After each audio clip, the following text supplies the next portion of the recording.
Welcome to Business Over Brew. Nick Dar here with you again. Pleased to be joined in this episode by Sage Macklay from Funky Planet Toys. Sage, thanks for coming on the show. Appreciate it. Thanks for having me. Well, just tell us a little bit about your journey to being a business owner. You've been in business 3 years now. Yep. How did we get there? So my husband and I, we grew up in Minnesota Okay. and went to college there, and then left Minnesota, and we had sort of a big journey around the United States, and we lived in Europe for a while too. And so just kind of trying to find our place, trying a lot of different, areas of work and stuff like that. And so we ended up in Virginia, and we wanted to get out of there. We wanted to go back to the Midwest where we came from, but not back up to Minnesota where it's too cold up there. Yeah. So we just took a lot of road trips, and we found Alton, and we really liked it here. And we wanted to start our own business. We wanted to try opening a store. We both had been in retail before, but in very different fields. My husband was in cigars and I was in wine. And I also worked at a children's museum for a while, which I really loved. That definitely taught me a lot about toys and play and things like that. But we've always loved toys. We've always had a big board game collection, and just kind of been big kids who never grew up. And so there were already brands that we knew and things that we liked. Right. So we knew that was what we were passionate about. That was what we were going to try. And so we moved to Alton and then started working on it right away. We didn't have a space for the business, but we were dealing with all the, paperwork and legal stuff and finding companies and doing research. We had a whole bunch of boxes of toys just sent to our house, sitting in our bedroom in a pile. And then we found the space right around the corner on Broadway. Mm-hmm. Just got everything set up, did a bunch of painting and shelf installing and stuff like that. It was a photography studio before us. So we had to, it was kind of plain colors. And so we had to add a lot of bright colors, of course. And moved in there, opened our store in July of 2021. Right. So, yeah. Well, let me back up just a little bit, because when you live here, as a lot of our viewers do, and I have for all my life, you think you just have a different perception of the area when you live there all your life. Yeah, you grew up there, I think. And I think there is a little bit of a mentality in our area of, I've always said one issue we have is kind of this inferiority complex. We don't recognize some of the great things that we have to offer. Totally. And so what was it, what were a few things about Alton that you said, this is where we want to settle down? Yeah.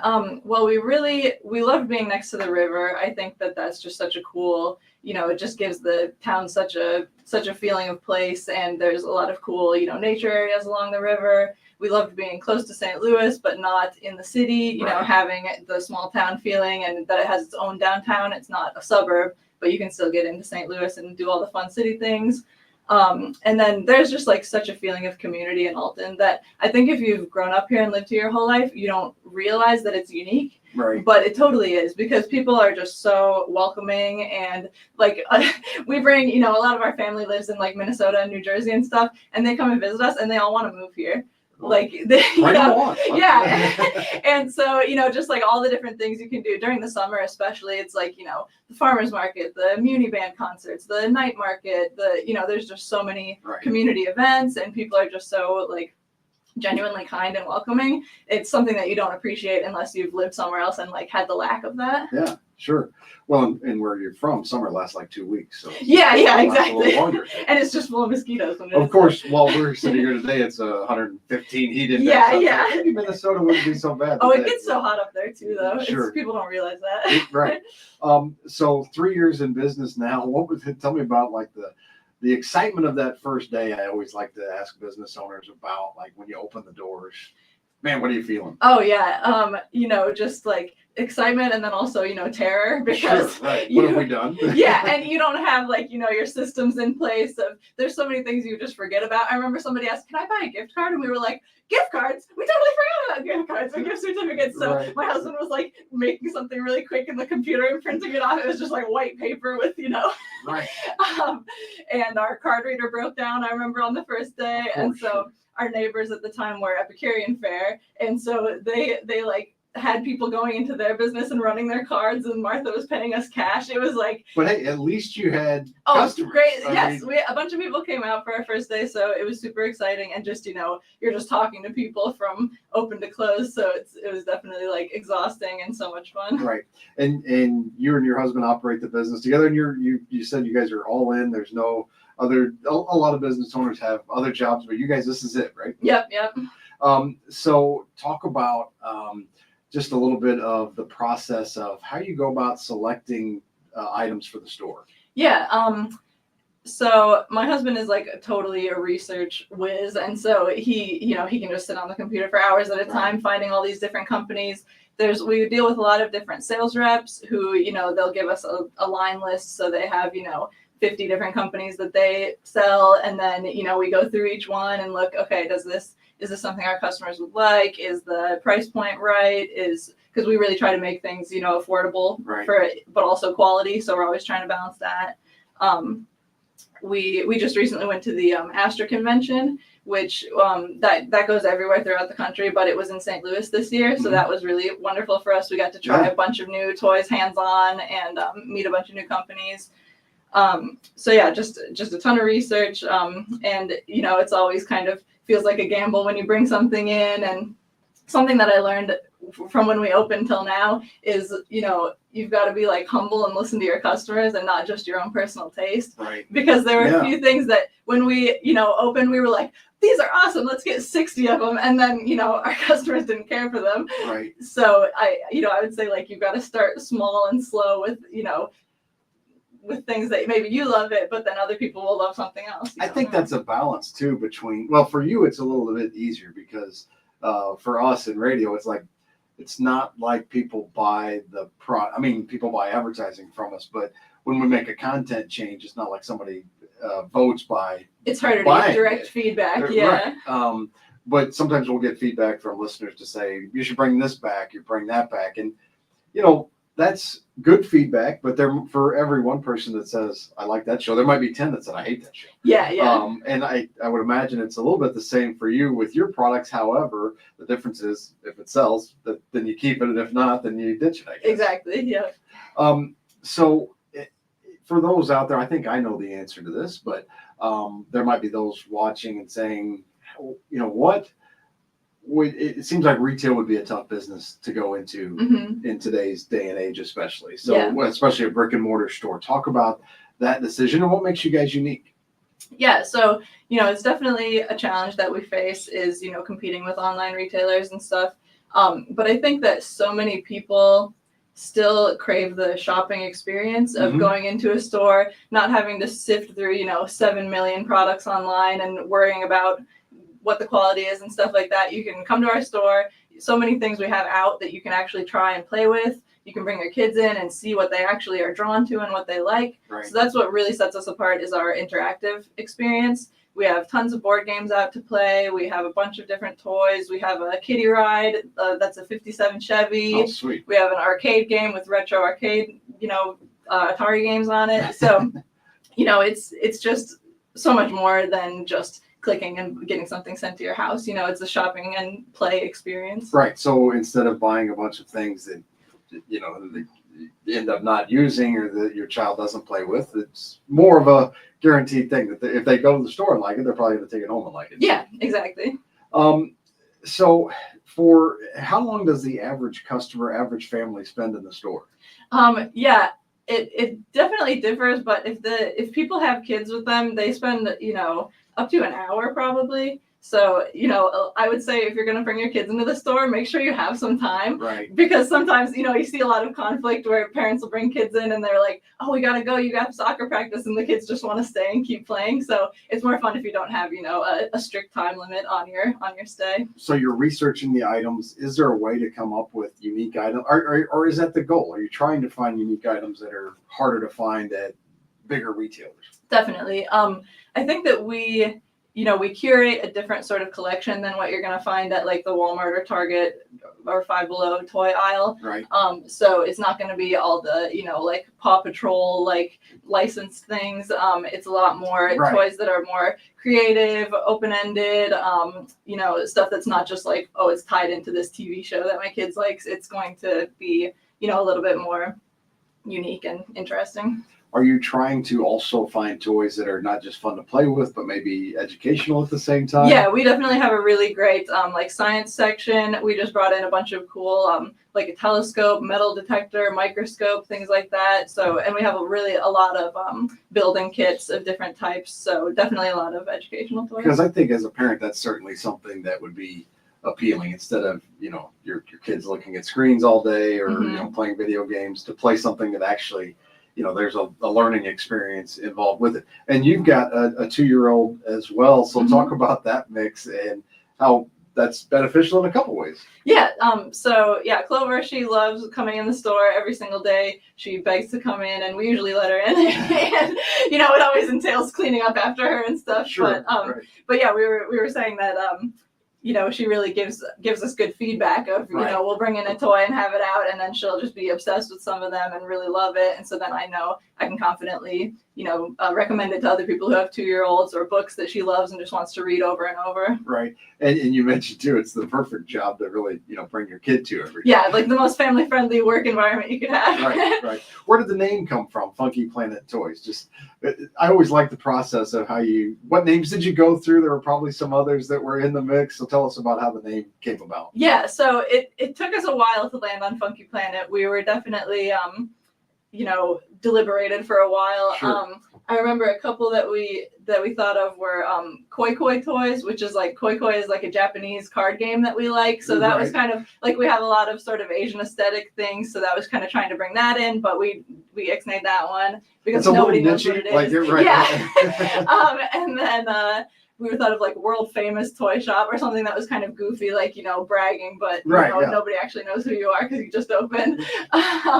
But yeah, we landed on Funky Planet. I really love our name because it's, a planet is like, it's something that you visit, and it's an experience, not just, a place to shop or whatever. And so it's like, you're coming into our world and gonna have fun for a while. And then funky, it sort of brings in the uniqueness that it's going to be stuff that you're not going to see everywhere. It's going to be things that are like a little bit funny or interesting or just new to you. Right. What's been the biggest surprise or challenge for you that you've had to deal with since you've been in business? That's a tough question. I would say sort of, sometimes kind of retaining customers, getting new customers in. I feel like advertising is kind of a challenge for us. It's like we try something and it kind of works, and then we try something else. And so, I feel like the best way that we've been able to advertise is just like word of mouth, and people like buying gift certificates for other people who didn't know about us and stuff like that. But we're always surprised by, people come in, we've been open for 3 years, and they go, oh, I didn't know you were here and stuff. So I think, spreading the word has probably been the biggest challenge. It does take a ton of repetition and education to get in, even after 3 years, even after 30 years, if there's still people that don't know you. And I think, the other thing that we forget is there are people like you moving into the community every day. Like we always tend to think that it's the same people that have been here for years, but you're living proof that that's not the case. So, so there's different people that you need to reach every day. And I think for you, probably the biggest challenge is if you can get them in the store, you probably have a pretty high repeat rate of them coming back, I would think. Yeah, definitely. But yeah, it's just getting people in the door. I think too with like specialty toy stores, there's a conception that it's going to be expensive. So, a lot of times people maybe like avoid coming in because they don't want to spend a lot of money. And then they finally come in and they're surprised that it's so affordable. So I would say, give us a chance and check out the prices because you'll be pleasantly surprised. How are you able to control prices a little bit? Well, if you have never researched the specialty toy industry, you'll be surprised by how many different companies there are. Mhm. There are so many different suppliers that we can work with and that we do work with. We have about 100 different suppliers in the store. Right. And so it's really just, picking and choosing who's got that best blend of, affordability and quality, because it's easy to fill a store with, a bunch of stuff that's really expensive, but we really are try to be discerning about, what's affordable, but also good quality. Right. I like to ask some questions about your daily routine and habits. Now you've got a 2-year-old, so I'm going to assume whether you want to be or not, you're probably a morning person. Yeah. Is that your nature, or have you always been a morning person, or well, the 2-year-old changed that? I'm more the morning person, and my husband's a night person. Okay. So I always do the morning routine with her. Wake up, and she has a little poo toy that she has to play with every single morning. So that's our routine is wake up, change her diaper, and play with poo. And then we drink our coffee and stuff, and we usually split the shift halfway with childcare and being at the store. So one of us will come in from 10 to 2, and then the other one will be with Clover, and then we switch in the middle of the day. So it's really wonderful. That's that's a really one of my routine. favorite things about my job is that I get to do part of my day with my family, and then part of the day working in the store. Right. A couple more questions for you. Have you had any mentors or influences in the business world or in your life that have really been beneficial to you from a business standpoint? Let's see. I would say that just like the community of other business owners in Alton have been really helpful. Like Alton Main Street and other, sort of just networking with other people. Like I mentioned, on our opening day, where like Martha at Epicurean Fair totally saved us. And, there's just a great tight-knit community like on our block, and I think in the city in general. I can't pinpoint like one person, but Was your family or your husband's family, were they entrepreneurial? No, not at all. We're a family of like teachers and musicians and stuff, so we were kind of the first to ever go into business. Okay, but we're kind of oddballs. Where do you see the next, say, 3 years going for the store? What are some goals that you have? We would love to. It kind of just depends on how sales continue to go and everything, but we would love to expand into a bigger space someday. Mm-hmm. We would love to open up a second location. Right. We would love to have like a St. Charles store or something across the river. Sure. So it would be great to hire an employee someday. So all of those are definitely like in the back of our head that we're, looking for those opportunities. Right. One piece of advice you would give to somebody who's thinking of starting a business? Yeah. I would say it's kind of like, I've heard this with like having a child, where it's like, you can't be prepared, like it's just so scary and you just have to start scared. Right. And so that's true about having a child and having a business, where it's, there's just going to be, you can research and you can do your preparation and read books and get advice, but, there's so much you're just not going to know until you take the plunge and do it. So, I would say like, don't stop yourself from starting just because you feel scared or unprepared. My wife always said that about kids. Like, if you wait till you're ready, you'll never have one. Yeah, exactly. And I think that's maybe kind of an unfortunate trend that's happening in our country, as a lot of younger people are saying, well, we'll just never have one. Yeah. And hopefully that doesn't happen with businesses, but because it does sometimes, maybe the perception of it is, boy, that seems like a struggle. And it is a struggle, but that's kind of the fun part of it too, is solving that puzzle, I think. Yeah. And I think that there's some easy things that you can do to have success. Like, I hear the stat that like, so many small businesses close within the first 1 year or 2 years or something. And, you've got to be prepared financially to have that safety net of, like, if we don't make a bunch of sales at all in our first 6 months, we can stay open and wait until people do hear about us. And just, easy things, like I've seen places that open and they don't even have like a big sign. So you can't even tell that they're there, or they don't update their Google listing with their hours or have a website, or, there's so many things that you can do very cheaply that are just so impactful. I think that statistic is accurate, of course, about small businesses not making it. But I think for someone like you guys, one benefit you have is there maybe isn't a plan B. This is like a lot of those businesses are not really, it's not that they're not businesses, but they're more hobbies in some cases, where you guys are all in. This is what you're going to do. And you almost have to make it work. Yeah. As we wrap up, just how can people find out more information about you? What are your hours, and where can we find you? Yeah, so we are open Thursday through Monday. We're on 10 East Broadway, right down by the Lincoln and Douglas statues. We have a Facebook and an Instagram and a website, funkyplanettoys.com. We keep all those updated with, what new products are coming in the store, just all the fun stuff that's going on. So we'd love to see you definitely stop in, because pictures don't do it justice. You got to bring your kids in and have them play, and they'll love it. Well, Sage, thanks so much for coming in on your day off, on your weekend. Oh, yeah, my pleasure. Tuesday. Yep. Thanks a lot for coming in. Appreciate it. Best of luck to you. Congratulations on your 3 years of success, and here's to many more. Thank you. Thanks for coming in.